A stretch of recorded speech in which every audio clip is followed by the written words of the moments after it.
कालचे गुलाबजाम कसे झाले मी तुम्हाला पुढे सांगतेच. तर आज तुम्हाला रेसिपी दाखवणार आहे रवा ढोकळ्याची.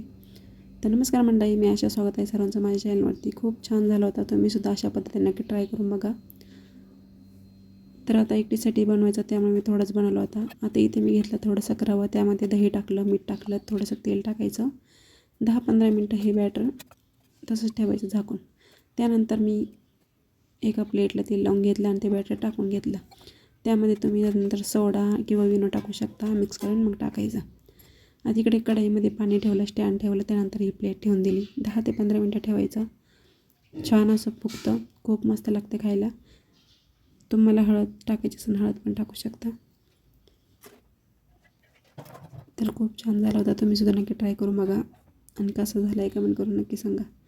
तर इकडे मी तडका देण्यासाठी कढई ठेवली. तेल टाकायचं, जिरं मोहरी टाकायचं, हिरवी मिरची टाकायची कट करून, कढीपत्ता टाकायचा. आता माझ्याकडे कढीपत्ता नव्हता त्यामुळे थोडीशी कोथिंबीर टाकली मी आणि तडका देऊन घ्यायचा.